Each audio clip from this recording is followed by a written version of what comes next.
దివ్యమైన భవ్యమైన అతి పవిత్రమైన మన లోపల ఉన్నటువంటి ఈ దేవాలయానికి అందరికీ స్వాగతం. మా గురుగారు పప్పా స్వామి రామదాస్, అలాగే మా అమ్మ నాన్న అందరికీ నా ప్రణామాలు. మనం ఇప్పుడు 13వ అధ్యాయం క్షేత్రజ్ఞ విభాగ యోగ దీన్ని తెలుసుకునే ప్రయత్నం చేస్తున్నాము. ఇప్పటి వరకు ఈ అధ్యాయంలో భగవంతుడు క్షేత్రజ్ఞ, అలాగే జ్ఞాన జ్ఞేయ, ఆ తర్వాత పురుష ప్రకృతి దీని గురించి అద్భుతంగా వర్ణించాడు. దేంట్లో ఎప్పుడైనా మార్పు వస్తుందో, ఎప్పుడైనా ఉండొచ్చు, మార్పు వస్తే దాన్ని క్షేత్ర అంటాము. 2వ శ్లోకంలో ఇదం శరీరం కౌంతేయ అన్నాడు. ఆ తర్వాత శరీరం మాత్రమే కాదు, ఏమేమి ఉంటాయో ఇక్కడ అన్ని క్షేత్రమే. ఎందుకంటే మార్పు దేంట్లో రాదు. మార్పు మన దేహాన్ని గమనిస్తే ఒక్క క్షణంలో ఎలా ఉండిందో ఇంకొక క్షణం అలా ఉండదు.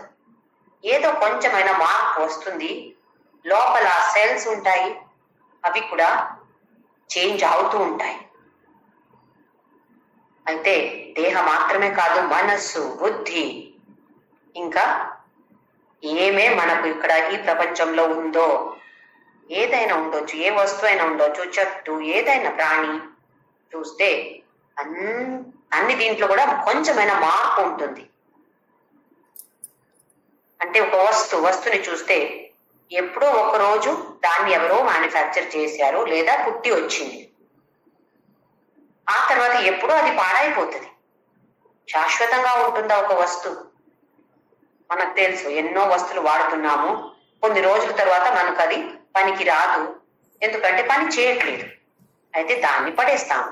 అందులో కూడా తేడా ఉంటుంది. మార్పు ఇదేంట్లో వస్తుందో దానికి పేరు క్షేత్ర. దాని గురించి ఎవరికి తెలుసు, దాన్ని క్షేత్రజ్ఞ అని. అంటే క్షేత్రజ్ఞంలో ఎప్పటికి కూడా కొంచెం కూడా మార్పు రాదు, శాశ్వతంగా అలాగే ఉండిపోతుంది. దానికి పేరు క్షేత్రజ్ఞ. జ్ఞ అంటే తెలుసు, తెలిసింది. దేని గురించి తెలిసింది? క్షేత్ర గురించి జ్ఞానం ఉన్నటువంటిది క్షేత్రజ్ఞ. అలాగే జ్ఞాన జ్ఞేయ. ఈ అధ్యాయంలో జ్ఞానం అంటే కొన్ని వాల్యూస్ ఆఫ్ లైఫ్ అంటాము. కొన్ని గుణాలు మనల్లో ఉండకపోవచ్చు, కానీ దాన్ని మనము డెవలప్ చేసుకోవాలి, తెలుసుకొని డెవలప్ చేసుకోవాలి. అమానిత్వం, మదంబిత్వం, ఇవి అన్ని చెప్పాడు. ఒక 20 గుణాల గురించి లిస్టే చెప్పాడు. అది మనం చూసుకోవాలి, మనలో ఉందా, నా లోపల ఇది ఉందా లేదా, లేదంటే ఎలా డెవలప్ చేసుకోవాలి, అది చూసుకోవాలి. ఆ తర్వాత జ్ఞేయ అంటే మళ్ళీ క్షేత్రజ్ఞకి ఇంకొక పేరు. దేని గురించి మనకు జ్ఞానం ఉండాలో దాన్ని జ్ఞేయ అంటారు. ఎన్నో విషయాలు మనకు తెలుసు, తెలియకూడదని కాదు, కాలేజ్ వెళ్ళకూడదు, ఫిజిక్స్ కామర్స్ చదవకూడదని కాదు, కానీ అది చదివి లాభం ఏంటి? మనకు ప్రపంచంలో ఉండడానికి, బ్రతకడానికి మనకు కావాలి, డబ్బు కావాలి, లేదా ఇలాంటి వ్యవహారాని కోసం మనకు అలాంటి నాలెడ్జ్ అవసరం. కానీ మోక్షం అనేది దాంట్లో మనకు వస్తుందా? ఆ నాలెడ్జ్, ఆ జ్ఞానం మనకు మోక్షం ఇస్తుందా? ఇక్కడ భగవంతుడు ఏమంటున్నాడంటే, ఏ జ్ఞానం వస్తే నీకు మోక్షం. ఇక్కడ మోక్షం అంటే అసలు ఏ భయం ఉండదు, రాగ ద్వేష అని ఉండదు. అది ఉండకపోతే దానికి మోక్ష అని పేరు. ఏ నాలెడ్జ్ వస్తే కూడా మనకు భయం ఉంటుంది. అలాగే రాగ ద్వేషాన్ని మనల్ని వదిలి ఎక్కడికి వెళ్ళవు, మనతోనే ఉంటుంది, మనతోనే చనిపోతుంది, మళ్ళీ మనతోనే పుట్టుతుంది, అలాగే ఉండి మళ్ళీ చనిపోయినప్పుడు మనతోనే వస్తుంది. దాన్ని మోసుకొని వెళ్తున్నాం మనం. దాన్ని తగ్గించాలి. ఎప్పుడు అది 0 అయిపోతుందో ఆ తర్వాత మనకు జన్మ లేదు. ఇది ఏ జ్ఞానంతో మనకు మోక్షం దొరుకుతుందో దానికి మాత్రమే జ్ఞానం అంటాము. ఇంకా వేరే నేను అంటాను అని అంటున్నాడు భగవంతుడు. ఇంకా వేరే ఏదైనా నీకు తెలుసో అవి అన్ని అజ్ఞానం అని నేను పేరు పెడతాను అని భగవంతుడు చెప్పాడు. ఆ తర్వాత ప్రకృతి, పురుష దీని గురించి చెప్పాడు. అన్ని లోపల ఉన్నటువంటిది పురుష. ప్రకృతి అంటే మనకు మాయ అంటారు. మనం ఎక్కువ ఈ మాయ అనే శబ్దం ఉపయోగిస్తాము. అది అంత భగవంతుడి మాయ అంటారు. ఇవి అన్ని మన దేహ, మన మనసు, బుద్ధి అన్ని కూడా మాయ నుంచే వచ్చింది. అక్కడ మాయ అంటే ఆ పురుషుడికి, పురుషానికి ఏం శక్తి ఉందో దానికి పేరు ప్రకృతి. ప్రకృతికి ఏ శక్తి లేదు, కానీ ఆ శక్తిని అక్కడ పురుష దగ్గర తీసుకుంటుంది. తీసుకొని అన్ని పని చేస్తుంది. ఉపద్రష్ట అనుమంతాచ అని చెప్పాడు భగవంతుడు. ఆ పురుష అనేది ఎలా ఉంటుంది అంటే ఉపద్రష్ట, ఒక సాక్షి భావం మాత్రమే. మనకు మన వాహనం నడవాలంటే ఇంధనం, పెట్రోల్, డీజిల్ ఏదో అవసరం. అది పోసిన తరువాత ఆ పెట్రోల్ మనకు చెప్తుందా ఇది చేయకూడదు, ఇలా వెళ్ళాలి, నువ్వు ఇలాగే బ్రేక్ వేయాలి, ఇలాగే యాక్సిలేటర్, ఇలాగే గేర్, ఏదైనా మనకు చెప్తుందా? ఏమీ చెప్పదు. కానీ అది అక్కడ ఉండటం అవసరం. అది లేదు అంటే మన వాహనం యూజ్ చేయలేదు. కానీ ఉండినప్పుడు అది దేంట్లో కూడా ఇంటర్ఫియర్ ఊరికే సాక్షి భావంతో ఉంటుంది. ఉపద్రష్ట, అలాగే అనుమంత, అన్ని దీనికి అనుమతి ఇస్తుంది. నువ్వు చెయ్యొద్దు అని చెప్పట్లేదు. ఎందుకు? ఆ తేడా లేదు. మనకు కదా తేడా, ఇది మంచిది, ఇది చెడ్డది. అలాంటి తేడా ఆ పురుష అనే దీనికి అస్సలు లేదు. అన్ని ఒకే విధంగా చూస్తుంది. కాబట్టి ఆ వద్దు దేనికి ఏదైనా కానీ మొదలు పెడితే ఎస్ అండి అనుమతి ఇస్తుంది. ఉపద్రష్ట అనుమంతాచ భర్త భోక్త మహేశ్వర. భర్త అంటే అన్ని కంట్రోల్ చేసేది, భోక్త అనుభవించేది, మహేశ్వర మహా ఈశ్వరుడు. అలాగే పరమాత్మేతి చ అపి ఉక్త. దీన్నే పరమాత్మ అని పేరుతో పిలుస్తున్నాము. మనకేంటో పరమాత్మ అంటే అక్కడ కైలాసంలో ఉన్నాడు, వైకుంఠంలో ఉన్నాడో లేదో మనం ఏం చెప్తాము? ఆ దేవుడికే తెలుసు. ఎలా చూస్తున్నామో పైకి చూస్తున్నాం. ఎందుకు? ఆయన ఉన్నాడా అతను? మనకు అలాంటి ఒక ఫీలింగ్. ఎందుకు మనకు కనపడట్లేదంటే ఎక్కడో పైన ఉన్నాడు అని. పైన కాదు, పైన కూడా ఉన్నాడు, కానీ మనలోనే ఉన్నాడు. ఇది మనము తెలుసుకోవాలి. ప్రకృతి అంటే వికారాంశ గుణాంశైవ విద్ధి భవాన్. అన్ని వికారాలు మనలో వచ్చేటువంటి అన్ని మార్పులో ఎందుకు వస్తుంది? గుణాంశైవ విద్ధి ప్రకృతి సంభవాన్. ఈ ప్రకృతి నుంచే సంభవించింది గుణాలు. మనము వేరే వేరే గుణాల గురించి చెప్తాము. సాత్విక, రాజసిక, తామసిక గుణ. ఆ తర్వాత మన దేహంలో ఎలాంటి గుణాలు ఉన్నాయి? రెండు చేతులు ఉన్నాయి, ఫేర్ గా ఉన్నాడు, డార్క్ గా ఉన్నాడు, ఇలా ఉన్నాడు, పొట్టిగా, చిన్నగా, అన్ని ఎక్స్ప్లెనేషన్ ఇస్తాం కదా, మనం వర్ణిస్తాం. ఒక వ్యక్తి అంటే ఎలా ఉన్నాడు అని మనం వర్ణిస్తాం. అవి అన్ని ఒక గుణాలు. అలాగే ఇంకొక విధంగా చూస్తే లోపల ఉన్నటువంటి గుణాలు. ఆయనకి ఎక్కువ కోపం అండి, మాట్లాడొద్దు ఆయనతో. మనం అలాగే చెప్తాం కదా, ఆయనకి కోపం లేదు, ఎప్పుడు చూస్తే నవ్వుతూ ఉంటారండి, వెళ్ళి మాట్లాడొచ్చండి అని. అవి కూడా గుణాలు. ఇవి అన్ని గుణాలు ఎక్కడి నుంచి సంభవిస్తున్నాయి? ఆ ప్రకృతి నుంచే సంభవిస్తున్నాయి. ఆ తర్వాత కారణం గుణ సంగోస్య సత్ అసత్ యోని జన్మసు. మళ్ళీ మళ్ళీ వేరే వేరే యోనిలో పుట్టి వస్తున్నాం. దానికి కారణం ఏంటి?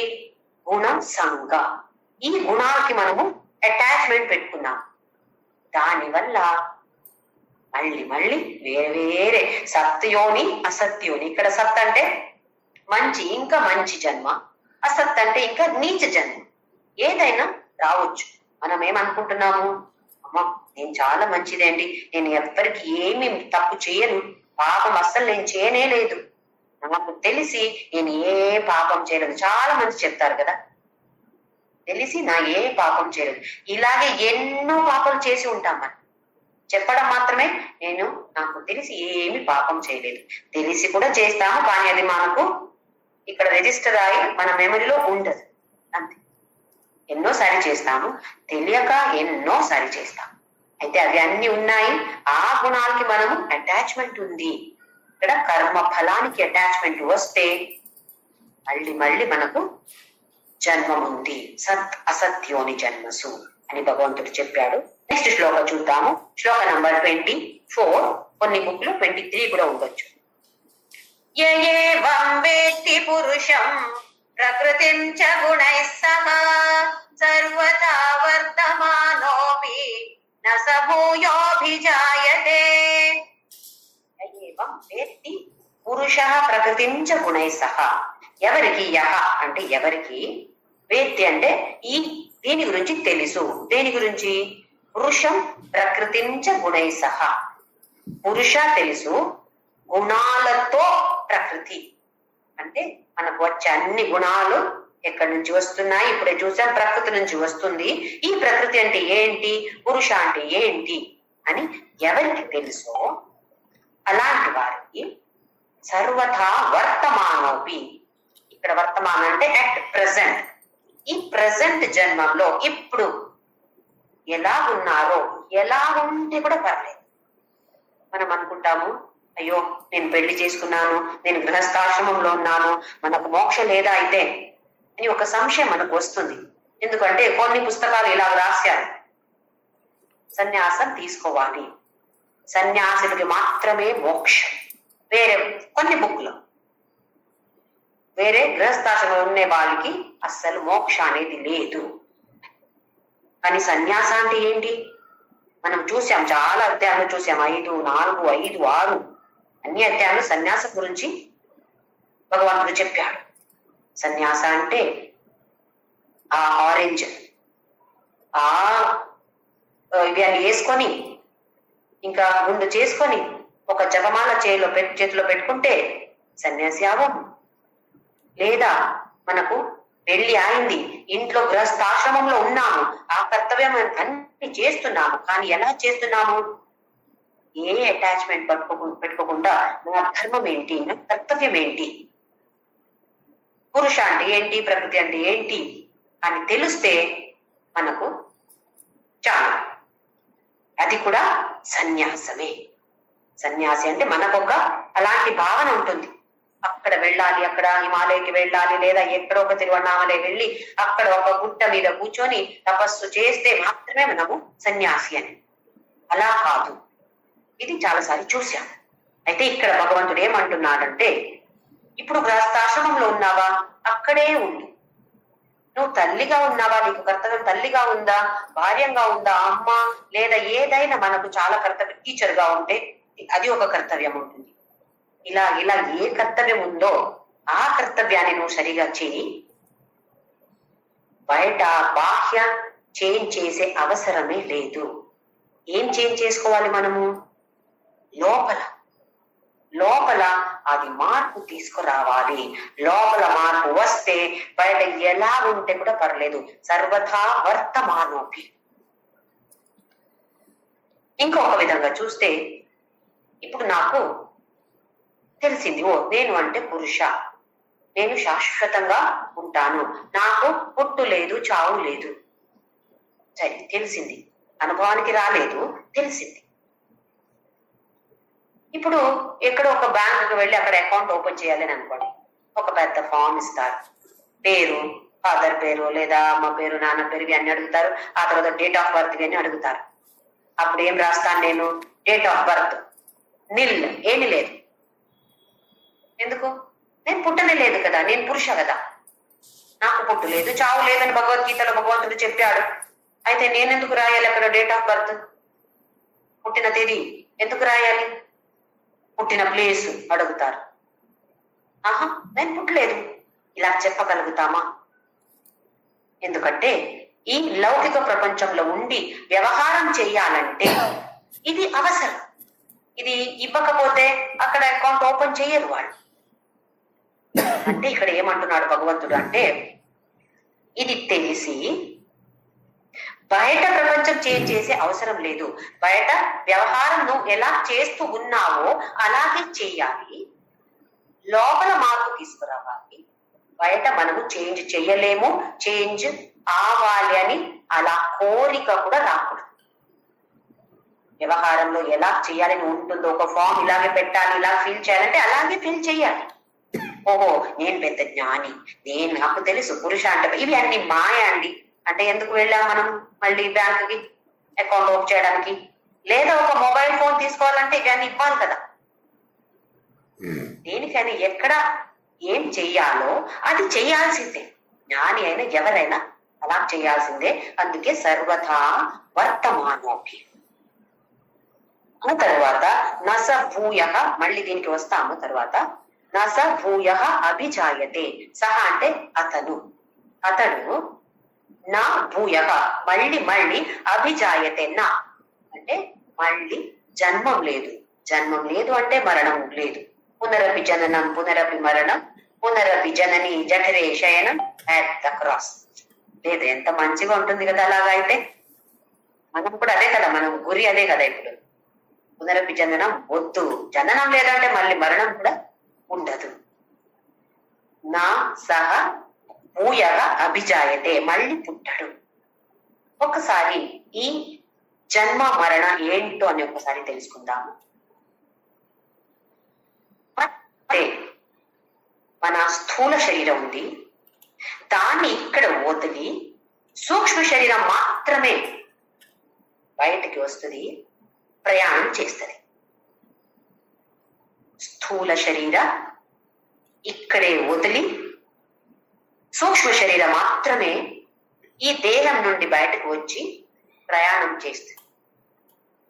అంటే స్థూల శరీర సూక్ష్మ శరీర సపరేట్ అవడం, వియోగం, దానికి పేరు మరణ.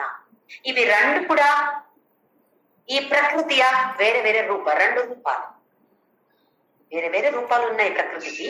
అందులో స్థూల శరీరం మనకు తెలుసు, భౌతిక శరీరం వచ్చింది ప్రకృతి వల్ల.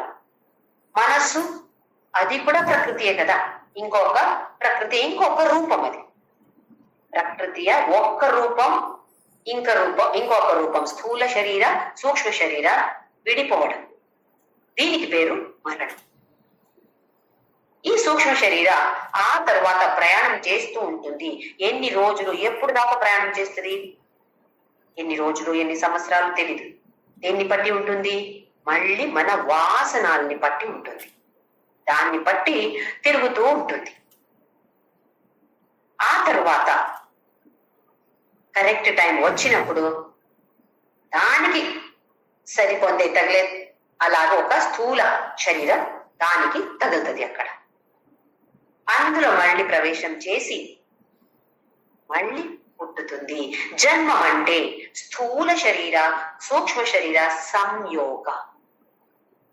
స్థూల శరీరం అంటే మన భౌతిక శరీర, సూక్ష్మ శరీరం అంటే మన మనస్సు అంతఃకరణ అంటాం కదా, దానికి పేరు సూక్ష్మ శరీరం. ఇవి రెండు యూనియన్, సంయోగ. స్థూల శరీర సూక్ష్మ శరీర సంయోగమే జన్మ. అలాగే స్థూల శరీర సూక్ష్మ శరీర వియోగం, సపరేట్ అవడమే. ఇక్కడ ఏమవుతుంది అంటున్నాడు భగవంతుడు, ఇప్పుడు మళ్ళీ జన్మం లేదు. అంటే ఈ సూక్ష్మ శరీర ఆ శరీరానికి సూక్ష్మ శరీరానికి ఏముంటుంది? ఒట్టి ఆత్మ మాత్రమే ఉంటుంది. అన్ని జీరో అయిపోయింది. దీనికి మళ్ళీ ఇంకొకసారి మన కర్మ గురించి ఒక్కసారి తెలుసుకుందాం. ఒక 2 సార్లు చెప్పాను, మళ్ళీ చెప్తాను, ఎందుకంటే ఇది చాలా మనకు ఇంపార్టెంట్. ఎన్ని రకాల కర్మాలు ఉన్నాయి? కర్మ ఫలం అని చెప్తాం ఇప్పుడు. ఒకటి సంచిత, ఇంకొకటి ప్రారబ్ధ, మూడోది ఆగామి కర్మ. కర్మ ఫల ఏదైనా. సంచిత అంటే మనం ఇప్పుడు వరకు ఈ క్షణం వరకు ఏమేం మనం చేశాము, ఈ జన్మ మాత్రమే కాదు, ఎన్నో మిలియన్ జన్మలు మనం తీసుకొని ఉండొచ్చు. అవి అన్ని కలిపి పెద్ద బ్యాగ్ ఉంది, దానికి పేరు సంచిత. సంచిత పాప నాశక లింగం తత్ప్రణమామి సదాశివలింగం అని పాడుతున్నాం కదా. పెద్ద మూట ఉంది. ఈ జన్మ మాత్రమే కాదు, ఎన్నో మనం వచ్చిన ఎన్నో జన్మాల కర్మాలు అన్ని. అక్కడ పాప మాత్రమే కాదు, పుణ్యఫలం కూడా ఉంది. పుణ్యఫలం ఉంది, పాప ఫలం ఉంది. ఎందుకు సంచిత పాప వినాశకలింగం అంటాము? పాపం ఏమైనా ఉంటే అది నాశనం అయిపోవాలి, పుణ్యం ఉండదు మనకు ఉండదు. పాపం నాశనం అయిపోతే చాలు మనం. అందుకే సంచిత పాప, సంచిత పుణ్య వినాశాన్ని చెప్పట్లేదు మనం. పాపం మాత్రమే, పాప ఫలం మాత్రమే మనకు వద్దు. మనం సంచిత అంటే ఇప్పుడు వరకు మనం ఏమేం కర్మాలు చేశామో, పుణ్యకర్మాలు చేసి ఉండొచ్చు, పాప కర్మాలు కూడా చేసి ఉండొచ్చు, దానికి ఫలం ఏముందో అది ఇక్కడ స్టోర్ చేసి దాన్ని మోసుకొని వెళ్తున్నాం. అయితే అది ఒక పెద్ద మూట, చాలా చాలా పెద్ద మూట, ఊహించలేదు లాంటి పెద్ద మూట. ఇది సంచిత పాప. ఆ తరువాత ప్రారంభం అంటే ఇప్పుడు మనము విల్లు బాణం ఉంటే ఒక బాణం మనము వదిలేస్తాం కదా. ఒక్కసారి మనం వదిలేస్తే మళ్ళీ వెనక తీసుకోలేము, అది వెళ్ళిపోయింది, మన చేతి నుంచి వెళ్ళిపోయింది, దాన్ని వెనక తీసుకోలేము. అయితే ఈ ప్రారంభ కర్మ ఎలా అంటే ఈ సంచిత పాపం నుండి తీసుకొని వదిలేసాము, ఈ జన్మంలో దాన్ని వదిలేసాము. ఈ ప్రారంభ కర్మ మనం ఈ జన్మంలో లాస్ట్ వరకు మనతో ఉంటుంది. ఎప్పుడు ప్రారంభ కర్మ 0 అయిపోతుందో అప్పుడు మనము ఈ దేహాన్ని వదిలి మన స్థూల శరీరాన్ని వదిలి సూక్ష్మ శరీరం మాత్రమే ప్రయాణం చేస్తుంది. ఏముంటుంది ఆ సూక్ష్మ శరీరంలో? ఆత్మ ఉంటుంది, ఒక పెద్ద ప్యాకెట్ అలా ఉంటుంది, దాన్ని కవర్ చేసుకొని దానికి పేరు సూక్ష్మ శరీరం. ఆ బ్యాగ్ లో ఏముంది? మనం చేసిన అన్ని పుణ్యఫల పాపఫల, దీన్నే మనం సంస్కారం అంటాము, వాసన అంటాము. దాన్ని మోసుకొని మనం ఆ సూక్ష్మ శరీరంతో వెళ్తున్నాము. వెళ్ళి మళ్ళీ ఇంకొక దానికి కరెక్ట్ అయిన స్థూల శరీరం దొరికినప్పుడు మళ్ళీ అదే మనస్సు ఏమి చేంజ్ అవ్వదు, మనం అదే మనసుతో వస్తాము. ఎక్కడి వరకు ఈ అధ్యాత్మ పథంలో వెళ్ళామో అక్కడి నుండి మళ్ళీ నెక్స్ట్ జన్మంలో స్టార్ట్ అవుతుంది. అయితే ప్రారంభ కర్మ ఎలా అంటే వదిలిన విల్లు అలాగే, బాణం అలాగే ఒక్కసారి వదిలాము అంటే మళ్ళీ వెనక్కి తీసుకోలేము. చాలాసారి అంటాం కదా, ప్రారంభం అండి, వాళ్ళ ప్రారంభం అలా ఉంది చూడండి, ఎంత కష్టమో వాళ్ళకి. మనం దేనికి ఉపయోగిస్తున్నాము? ఏదో కష్టం వస్తే మాత్రమే మన ప్రారంభం అంటాము. కాదు, అది మాత్రమే కాదు. సుఖం వస్తే అది కూడా ప్రారంభమే, కానీ అక్కడ అది పుణ్య ప్రారంభ, ఇది పాప, అందుకే కష్టం వచ్చింది. పుణ్యం చేసి ఉంటే మనకు సుఖ వస్తుంది. ఇప్పుడు ఈ ప్రారంభ కర్మ జ్ఞానికి కూడా ఉంటుంది.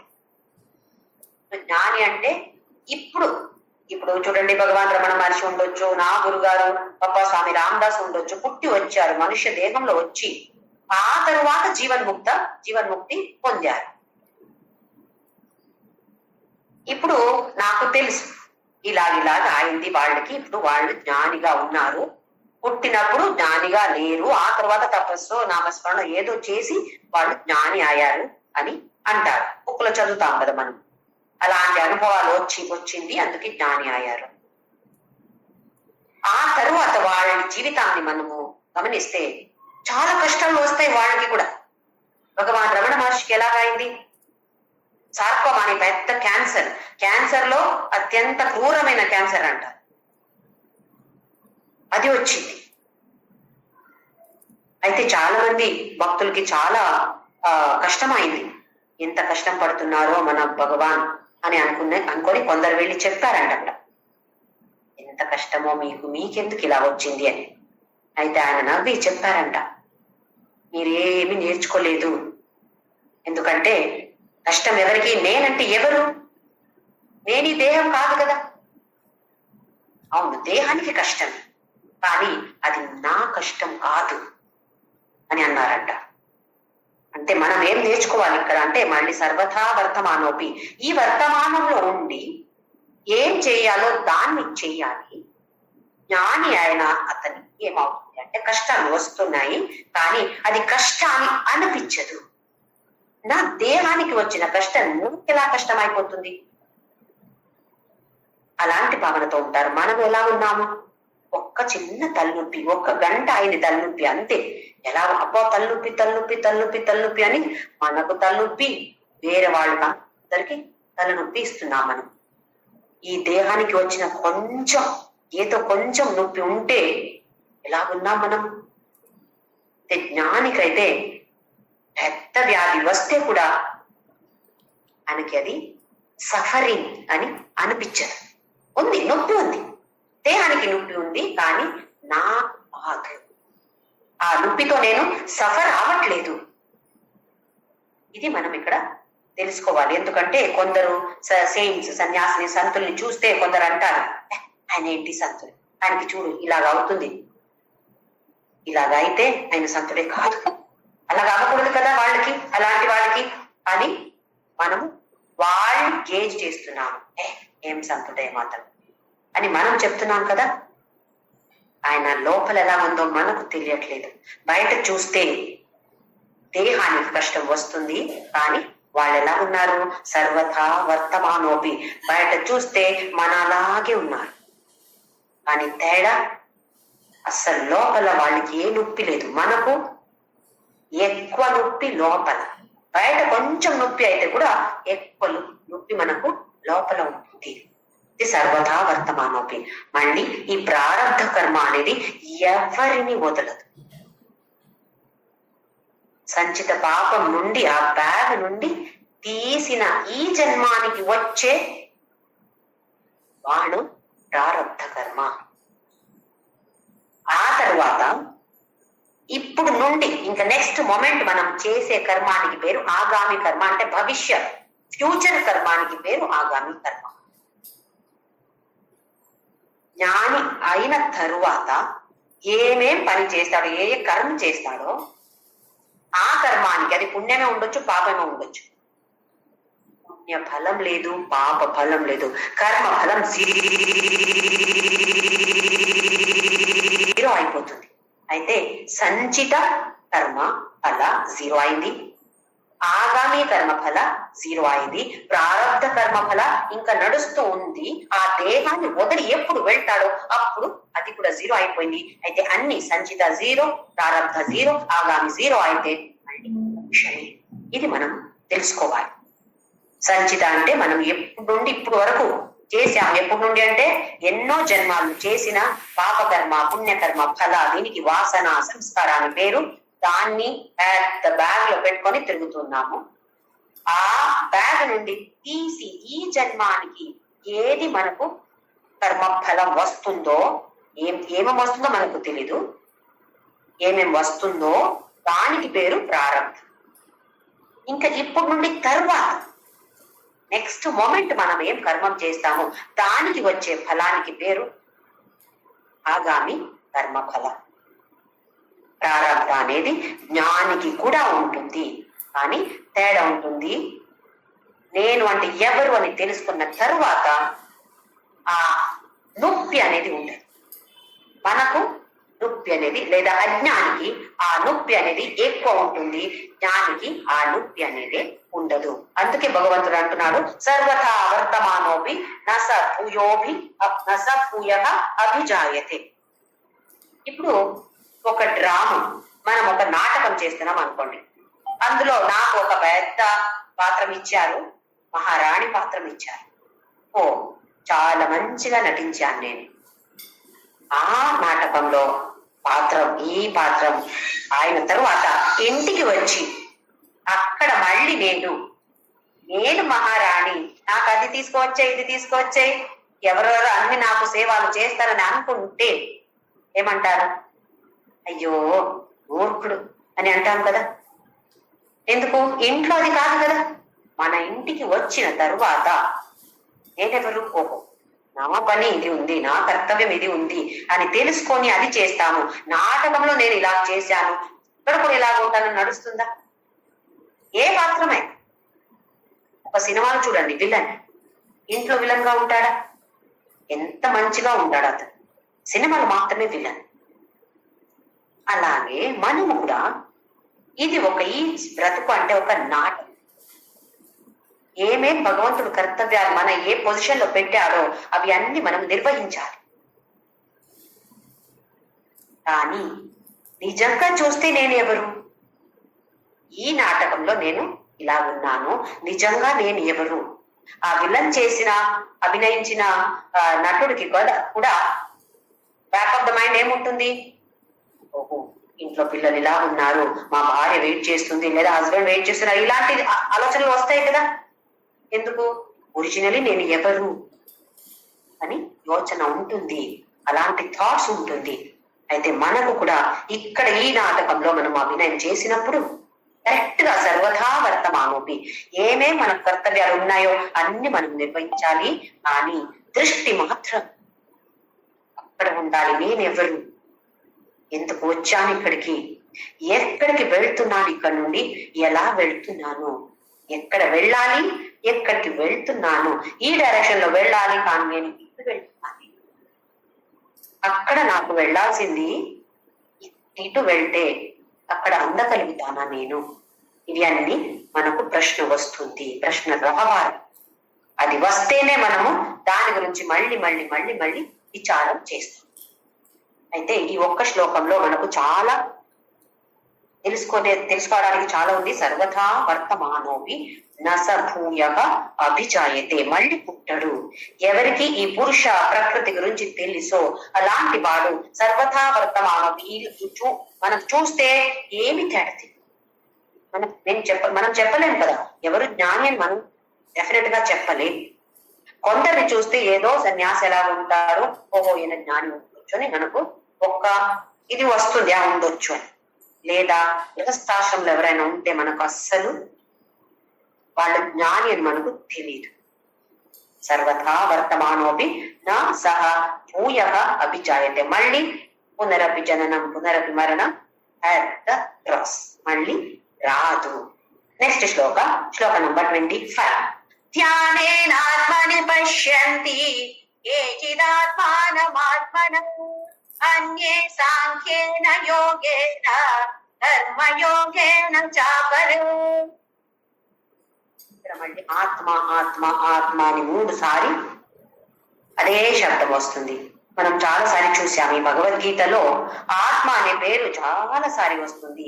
కానీ ఏ సందర్భంలో వస్తుంది దాని ప్రకారం దాని అర్థం మారుతుంది. ఇక్కడ జ్ఞానేన ఆత్మని పశ్యంతి, వేరే వేరే విధానం గురించి భగవంతుడు చెప్తున్నాడు. ఎలా తెలుసుకోవచ్చు అంటే ధ్యానేన, ధ్యాన యోగ, ధ్యానం చేసే, దీనికి రాజయోగా అని కూడా పేరుంది. ధ్యానంతో ఆత్మని అంటే ఇక్కడ బుద్ధి ఉండొచ్చు, మనస్సు ఉండొచ్చు. ఇక్కడ బుద్ధి అని తీసుకుంటే లాస్ట్ కేచిదాత్మానం ఆత్మన, ఆ ఆత్మనం అనేది మనస్సు అయిపోతుంది. ఫస్ట్ ది మనస్సు తీసుకుంటే లాస్ట్ ది బుద్ధి అయిపోతుంది. మిడిల్లో కేచిద్ ఆత్మానం, ఈ ఆత్మానం అంటే పరం, ఆ ఆత్మ గురించి చెప్తున్నాం. అంటే ఈ ఆత్మ గురించి తెలుసుకోవాలంటే మనస్సుని బుద్ధిలో పెట్టాలి, లేదా బుద్ధిని మనస్సులో పెట్టాలి. అంటే అక్కడ దృష్టి అక్కడనే పెట్టాలి. ఎప్పుడు? ధ్యానం చేసినప్పుడు. మనకు ధ్యానం చేయడానికి కూర్చుంటే ఏమవుతుంది? మన ఇంద్రియాలన్నీ బయట, ఏదో సౌండ్ వస్తే ఇది చెవులు యాక్టివ్ అయిపోతాయి. అప్పుడు ఇమ్మీడియట్ గా కళ్ళు తెలిసి చూస్తుంది, ఏమైంది? కళ్ళు, ఆ ఇంద్రియ పనిచేస్తుంది. అంటే యాక్టివ్ అయింది. మళ్ళీ ఏదో మంచి వాసన, అక్కడ ఏదో మళ్ళీ మంచి వంట చేస్తున్నారు, వాసన వస్తే ఏమవుతుంది? ఇలాగవుతుంది, ఇలాగవుతుంది. మనం అంటే ఇంద్రియాల్ని బాహ్య ప్రపంచంలో వదిలామని అక్కడ యాక్టివ్ గా పనిచేస్తున్నాయి. అయితే ధ్యానం ఎలా నడుస్తుంది? అందుకే భగవంతుడు ఏమంటున్నాడు, ఈ ప్రకృతి పురుష గురించి తెలిసి ఎవరికి తెలియాలి అని ఉంటుందో వాళ్ళు ఏం చేయాలి? ధ్యానం చేయాలి. ఎలా ధ్యానం చేయాలి? మనస్సుని బుద్ధిని ఇక్కడ ఈ ఆత్మ మీద పెడితే అప్పుడు ధ్యాన యోగం ద్వారా ఈ జ్ఞానం మనకు వస్తుంది. ఆత్మ పురుష అంటే ఏంటో తెలుస్తుంది. అలాగే అన్యే, ఇంకా కొందరు ధ్యాన యోగం ద్వారా చేస్తారు, ఇంకా కొందరు సాంఖ్యేన యోగేన. ఇక్కడ సాంఖ్య యోగ అంటే జ్ఞాన యోగం, జ్ఞాన యోగ అంటే శ్రవణ మననం నిధిధ్యాసనం. మళ్ళీ శ్రవణ అంటే తెలుసుకోవడం, స్టడీ చేయడం. వినడం అని మాత్రమే కాదు, శ్రవణ అంటే నిజంగా చూస్తే మీనింగ్ వినడం మాత్రమే కాదు, చదవడం, ఏదో మనము గ్రహించడం, ఏదో నాలెడ్జ్ మనకు రావడం. దానివల్ల దాన్ని తెలుసుకొని ఆ తర్వాత మనన చేయడం, దాని గురించే మనము విచారం చేసి ఆ తర్వాత నిధి ధ్యాసన మన జీవితంలో దాన్ని ఆచరించాలి. అలా చేస్తూ చేస్తూ చేస్తూ ఈ పురుష అంటే ఏంటి, ప్రకృతి అంటే ఏంటి అని అలాంటి జ్ఞానం మనకు వస్తుంది. కొందరు ధ్యాన యోగం ద్వారా చేస్తారు, ఇంకా కొందరు సాంఖ్యేన యోగేన, ఇంకా కొందరు కర్మయోగేన. కర్మయోగ అది చేస్తారు. మనకు తెలుసు ఇప్పుడు కర్మయోగ అంటే ఏంటి అని తెలుసు. ఈశ్వర సమర్పణాభావం, భావంతో అన్ని పని చేయడం. అలాగే ఏదైనా వస్తే ఈశ్వర ప్రసాద బుద్ధి, సమర్పణాభావ చేసినప్పుడు, రిసీవ్ చేసినప్పుడు ఈశ్వర ప్రసాద బుద్ధి. ఏమి వస్తే కూడా ఇది నాకు భగవంతుడే ఇచ్చాడు, నా మంచి కోసం భగవంతుడు నాకు ఇది ప్రసాదంగా పెట్టాడు. మనం ఎక్కడో తిరుపతియో లేదా ఇంకొక మంచి దేవస్థానం గుడికి వెళ్తే అక్కడ మంచి లడ్డు ఇస్తారు, టేస్టీ టేస్టీ లడ్డు ఇస్తారు. అది తీసుకువచ్చి ఎంత టేస్టీగా ఉంది అని తింటున్నాను కదా. అక్కడ ఇచ్చిన ప్రసాదం దానికి ఎంత విలువ ఉంది. ఇక్కడికి ఆగిపోయాం మనం, ఈ తినే ప్రసాదంతో ఆగిపోయాము, ఎంత మంచిగా ఉంది అని. అలాగే ఏ వ్యక్తి మన జీవితంలో వస్తే, ఏ వస్తు వస్తే, ఏ పరిస్థితి వస్తే ఇది నాకు భగవంతుడు నా మంచి కోసం ఇచ్చిన ప్రసాదం అని స్వీకారం చేసేది కర్మయోగ. అయితే కర్మయోగ ద్వారా కూడా ఇది తెలుసుకోవచ్చు అని భగవంతుడు ఇక్కడ అన్నాడు. ఇది మనము 12వ అధ్యాయం నేర్చుకున్నాం. ఇది కింద ఉండే స్టెప్. కర్మయోగంలో ఫస్ట్ సకామ కర్మ, ఆ తర్వాత నిష్కామ కర్మ, ఆ తర్వాత మనం ఉపాసనా యోగానికి వెళ్ళాము. మళ్ళీ అందులో కూడా సగుణ ఉపాసన, ఏకరూపీ ఈశ్వర, అనేక రూపీ ఈశ్వర, ఆ తర్వాత అరూపీ ఈశ్వర జ్ఞాన యోగ. అంటే కర్మయోగ చేస్తే మనస్సు నిర్మలంగా అయిపోతుంది. ఆ తర్వాత కొంచెం కొంచెం పైకి వెళ్తాము, దాని వల్ల మనకు ఇలాంటి జ్ఞానం వస్తుంది అని భగవంతుడు అంటున్నాడు. మనకు ఇప్పుడు డౌట్ వస్తుంది, నేను ధ్యానం చేయలేను, నాకు కూర్చుంటే ఒక్క క్షణం కళ్ళు మూసుకొని ధ్యానం చేయాలని కూర్చుంటే పెద్ద సినిమా నడుస్తుంది అక్కడ లోపల. ఏం సినిమా? నిన్న ఏమేం జరిగిందో, ఇంకా రేపు నేనేం చెయ్యాలో, దాని గురించి అంత పెద్ద సినిమా వస్తుంది అక్కడ. ఇక్కడ ధ్యానం నడుస్తుంది లేదు, ధ్యాన యోగ చేయలేను. ఆ తర్వాత జ్ఞానయోగం, అయ్యో అసలు తెలీదు, వినడం తెలీదు, చదవడం తెలీదు, మననానిధి ధ్యాసన వదిలేసేయండి. కర్మయోగ, నేను చాలా స్వార్థిగా బతికాను, స్వార్థంగా అన్ని కర్మ చేశాను చాలా కర్మ, పూజలు కూడా కొన్ని చేశాను, కానీ స్వార్థంగా చేశాను. అయితే నాకు మోక్షమే లేదా, ఇది చేస్తేనే మోక్షం వస్తుందా అలా చెప్తుంది కొన్ని పుస్తకాలు. అయితే నాకు ఇది లేదా అంటే మనకు ఒక డిప్రెషన్ అలాగ వస్తుంది. అయ్యో ఇలాగా నా జన్మ అని అంటాం కదా కొన్నిసార్లు. ఇలాగా అయిందా? ఉంది, ఆశ ఉంది, కోరిక ఉంది, నాకు కూడా మోక్షం కావాలని కోరిక ఉంది, కానీ ప్రయత్నం చేయట్లేదు. ఎందుకంటే నాకు కొంచెం ఇన్ఫీరియారిటీ కాంప్లెక్స్, నాకు ఇది రాదు అది రాదు, వాళ్ళకి చూడండి అది వస్తుంది ఇది వస్తుంది, వాళ్ళు బాగా 1 గంట కూర్చొని ధ్యానం చేస్తారంట, నాకు 1 నిమిషం కూడా కూర్చొని నేను చెయ్యలేనండి, అయితే ఎంత కష్టం నాకు అని ఇలా మనకు ఒక సంశయం వస్తుంది కదా. దానికి నెక్స్ట్ శ్లోకంలో భగవంతుడు ఏం చెప్తున్నాడో చూద్దాం. శ్లోక నంబర్ 26. అన్యే ద్వేవమజానంతః శ్రుత్వాన్యర్భ్యముపాసతే తేపి జాతితరం ఏవ మృత్యుం శృతిపరాయణం. ఇంకా వేరే కొందరు ఎలా, కొందరు ధ్యాన యోగ, కొందరు సాంఖ్య యోగ అంటే జ్ఞాన యోగ, ఇంకా కొందరు కర్మ యోగ. ఇవి అన్ని చేస్తూ చేస్తూ చేస్తూ పురుష ప్రకృతి గురించి జ్ఞానం పొంది ఆ తర్వాత మోక్షం పొందుతారు. భగవంతుడు చాలాసార్లు చెప్పాడు, జ్ఞానం అనేది అవసరమే. ఇప్పుడు మనకు ఒక రూమ్ లో చీకటిగా ఉందంటే ఏం చెయ్యాలి? లైట్, దీపం వెలిగించాలి. అయ్యో అక్కడ చీకటిగా ఉందే అని వేరే పని చేయడానికి మొదలు పెడితే ఇప్పుడు ఊడిస్తే ఆ చీకటి పోతుందా? అరుస్తే చీకటి పోతుందా? లేదు, అలాగే ఉంటుంది. దీపం వెలిగిస్తే మాత్రమే ఆ చీకటి ఉండదు, బ్రైట్ అయిపోతుంది. అలాగే భగవంతుడు ఏమంటున్నాడంటే, మోక్షం కావాలి అంటే జ్ఞానం అవసరమే. జ్ఞానం లేదు అంటే మోక్షం లేదు. భక్తి ఏదైనా ఉండొచ్చు, కానీ ఈ జ్ఞానం రావాలి. ఆ జ్ఞానం వస్తేనే ముక్తి అనేది వస్తుంది. ఇక్కడ మళ్ళీ ముక్తి మోక్ష అంటే రాగ ద్వేష ఇది ఉండకూడదు, భయం అనేది ఉండకూడదు. రాగ ద్వేష ఎప్పుడు లేదో అప్పుడు ముక్తి, అప్పుడు మోక్షం. ఆ రాగ ద్వేష ఎప్పుడు మన మనస్సు నుంచి పోతుంది, ఆ జ్ఞానం వచ్చినప్పుడు. ఏ జ్ఞానం మనకు రావాలి? నేను అంటే పురుష, ఈ క్షేత్రజ్ఞ అంటే నేను. కానీ నేనేమనుకున్నాను, ఈ ప్రకృతి, ఈ మాయ లేదా ఈ దేహం నేను, దేహ అభిమానంతో నేను బతికాను, బతుకుతూ ఉన్నాను. బతికాను పాస్ట్ టెన్స్ కాదు, ఇప్పుడు కూడా వర్తమానంలో కూడా నేను దేహ అభిమానంతో నేను బతుకుతున్నాను. ఎందుకంటే నాకు ఆ జ్ఞానం ఇంకా లేదు. ఆ జ్ఞానం వస్తేనే మోక్షాన్ని భగవంతుడు చాలాసార్లు చెప్పాడు. ఇప్పుడు ఇందులో కూడా ఏమంటున్నాడంటే, అర్జున ధ్యాన యోగ చేయలేవా, కర్మయోగ చేయలేవా, జ్ఞాన యోగ చేయలేవా, ఏమీ పర్లేదు, బాధపడకు నువ్వు. అన్నేత్వేం అజానంత, ఇవేమి తెలీదా? అజానంత. చాలా మందికి 99.9% జనాలకి ఇవి చేయలేరు, చేయడం రాదు. ఇంకా పురుష అని ఉంది, అలాంటి ఒక ఉంది తత్వం ఉందేనే తెలీదు. అయితే వాళ్ళు ఏం చేయొచ్చు? అన్యేత్వేమజానంత శృత్వానేభ్య ఉపాసతే. శృత్వా విని. ఇప్పుడు అనక్షరస్తులని అనుకోండి, పల్లెటూరులో ఉంటారు, స్కూలే లేదు, స్కూల్కి వెళ్ళలేదు, అక్షరాభ్యాసమే లేదు. వాళ్ళకి కూడా వేద అంటే ఏంటో, ఉపనిషత్ అంటే ఏంటో, భగవద్గీత అంటే ఏంటో వాళ్ళకి తెలీదు. ఎందుకు? చదువు రాదు.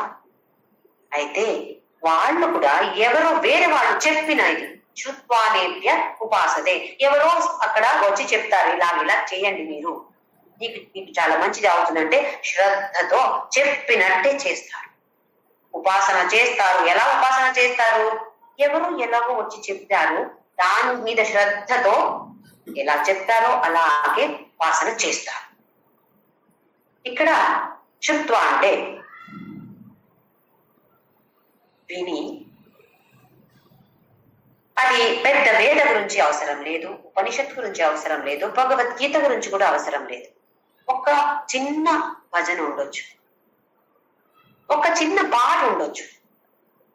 మన పల్లెటూరులో చూస్తే పిల్లల్ని పడుకోబెట్టినప్పుడు పెద్దవాళ్ళు, ముసలివాళ్ళు, లేడీస్ అందరూ కూడా పాడేవాళ్ళు. మంచి పాట పాడి పిల్లల్ని నిద్ర పెట్టేవారు. ఎలాంటి పాట పాడేవారు? ఒకటి ఊరికే నామస్మరణ, లేదా ఏదో తత్వం ఉండే పాట పాడేవాడు. ఎవరైనా అమ్మమ్మ వాళ్ళు, పెద్దవాళ్ళు ఉంటే అడగండి, ఎంత మంచి పాట పాడేవాళ్ళు అంటే. దాన్ని విని, చిన్న పిల్లలు కాదు, కొంచెం పెద్దవాళ్ళు అయితే దాని అర్థమేంటో దాన్ని తెలుసుకునేవాడు. అంటే తెలుసుకోవచ్చు, మనం కూడా ఆ ప్రయత్నం చేయొచ్చు. అందులో ఏముంది? ఈ ఉపనిషత్తు సారం అంతా ఒక్క లైన్ 2 లైన్లు కూడా అది రావచ్చు. మనకు పెద్ద పాట అంతా బయాట్ చేసే అవసరం లేదు.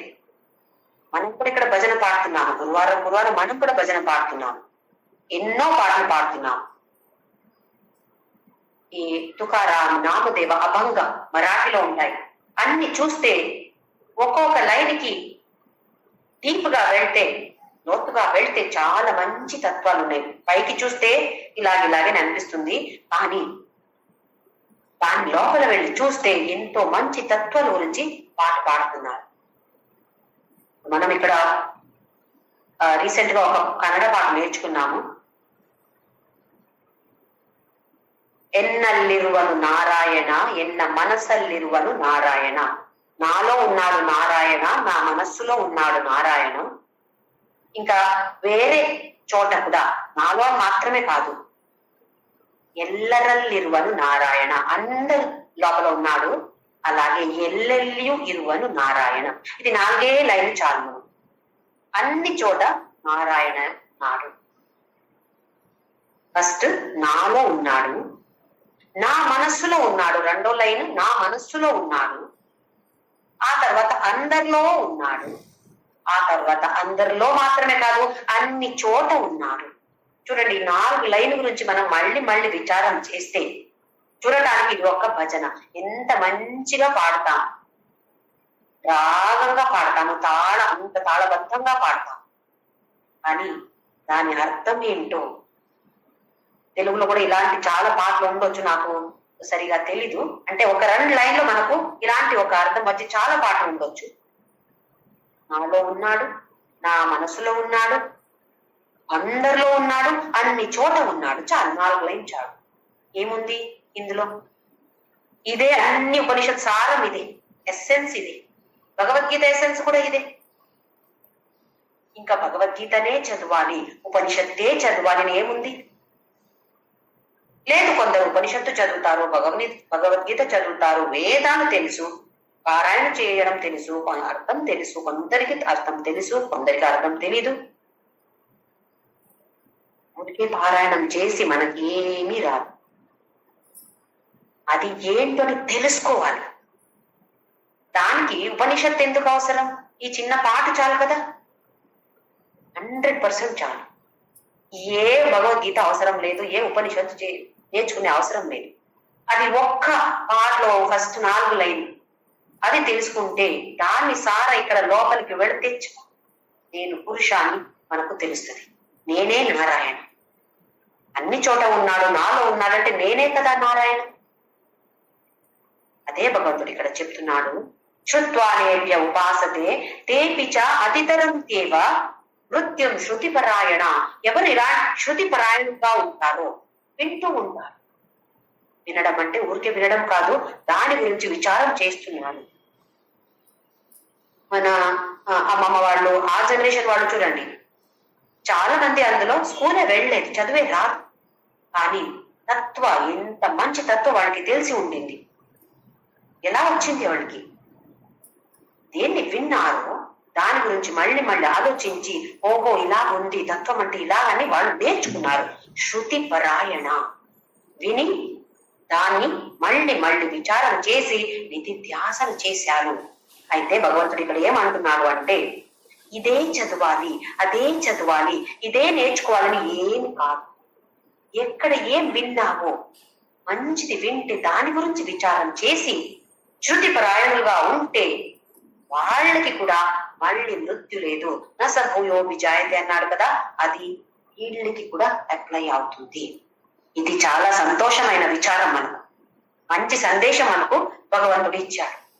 మనకు కూడా చాలాసారి అనిపిస్తుంది, అయ్యో నాకు వేదరాదు, ఆ ఉపనిషత్తు బాగుంది అంటున్నారు, ఎన్నో ఉపనిషత్తు ఉంటాయంటే నాకు అస్సలు దాని గురించి తెలీదు, ఇదే నాకు అర్థం అవ్వట్లేదు, ఇంకా అదేంటి అర్థం అవుతుంది నాకు? ఇలాంటి అన్ని సంశయాలు మనకు వస్తాయి.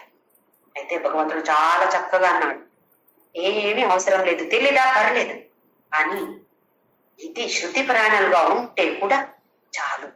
మంచి గురువు దొరికితే ఆ గురువు ఏం చెప్తారు దాన్ని విని దాన్ని అనుసరిస్తే అది కూడా తేపిచ అతితరం తేవ మృత్యు శృతి పరాయణ, మృత్యు మీరి మనము దాటి పైకి వెళ్ళి, ఇదే కదా మనకు కావాలి.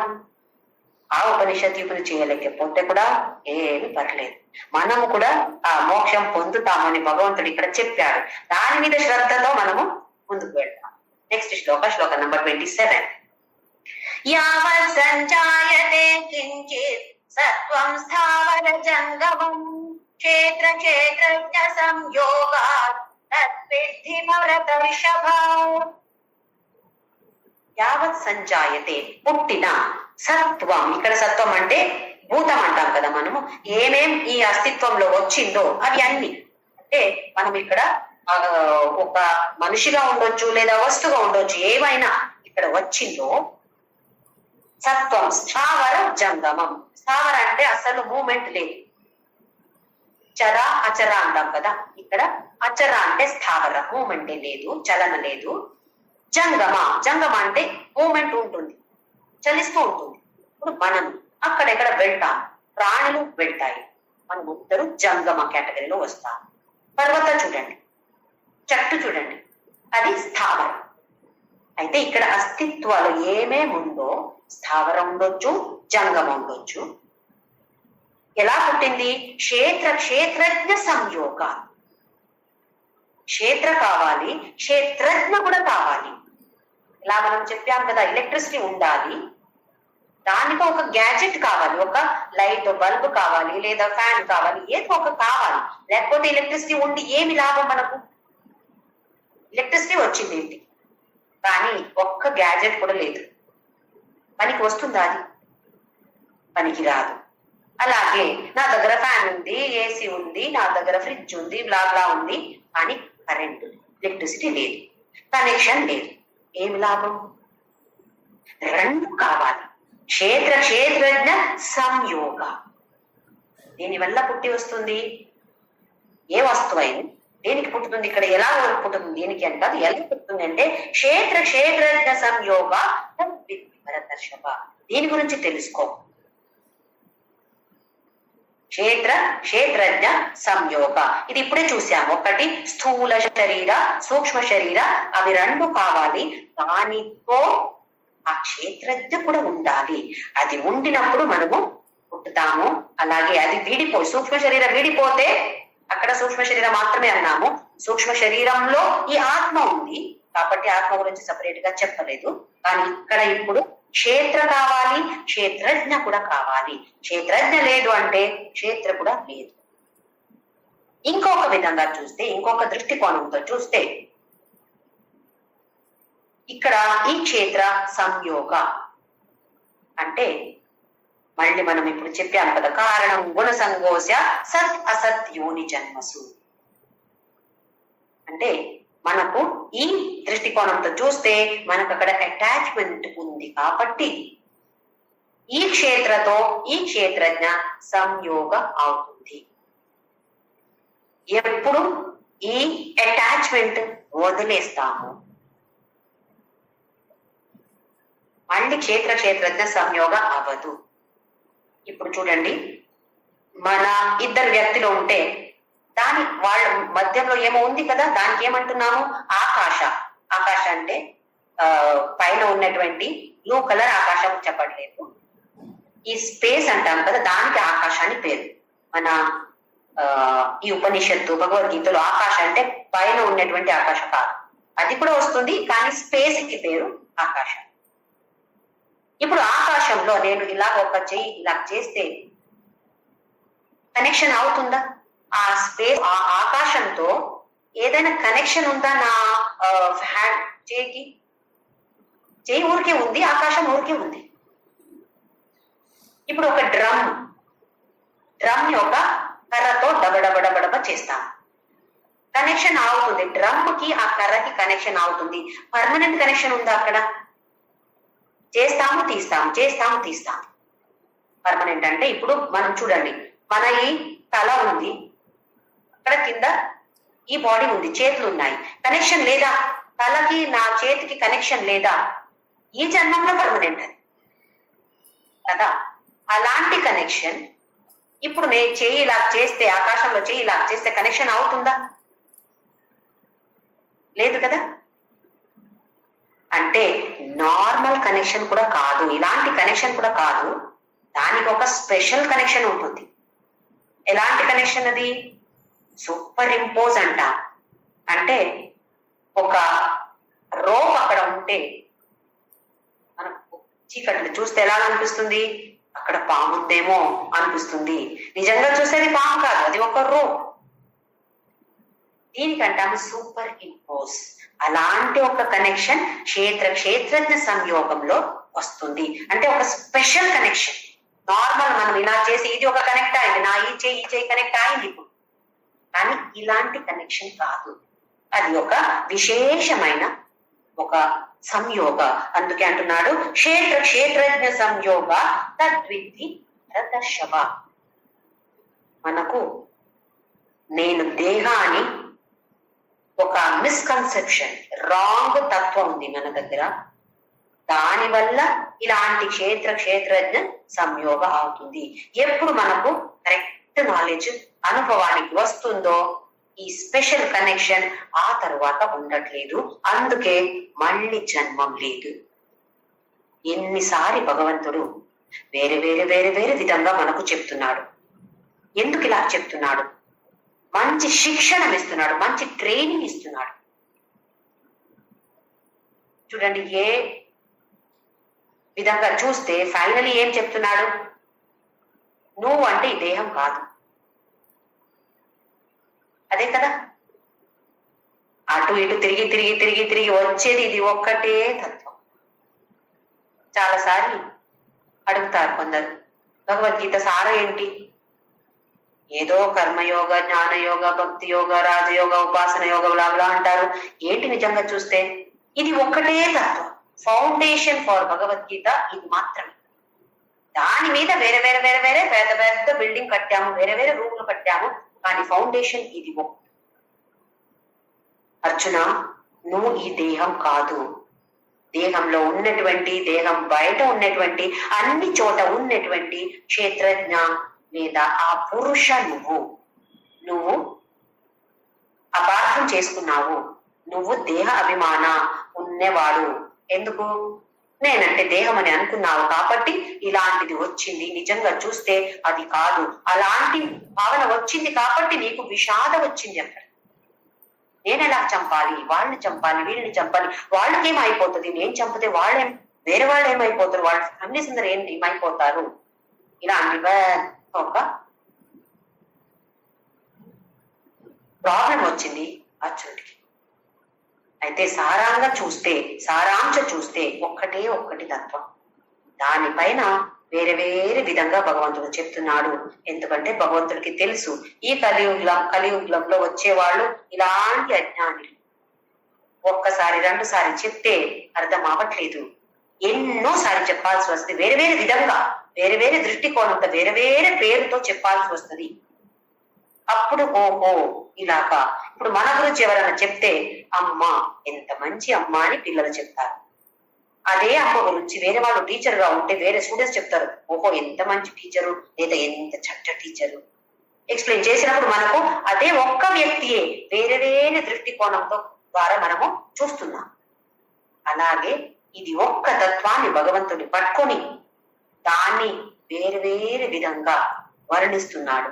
మంచి ట్రైనింగ్ మనకిస్తున్నాడు. దీన్ని మనము కొంచెమైనా తెలుసుకొని మళ్ళీ మనన చేసుకొని దాని నిధిధ్యాసన మన జీవితంలో మనము ఆచరించే ప్రయత్నం తప్పకుండా మనం అంతా కూడా చేద్దాం. కొంచెమైనా, ఒకేసారి రాదు. ఇంకా ఎన్ని జన్మాలు కావాలో అది కూడా తెలియదు. ఎన్ని జన్మాలు ఉంటే ఏంటి, మన ఇలాంటి మంచి భజన పాడుతూ సత్సంగాలు ఇలా చేస్తూ వింటూ ఎంత ఆనందంగా బతకొచ్చు. రాని కష్టం రాని, ఎవరికి రాదు కష్టం.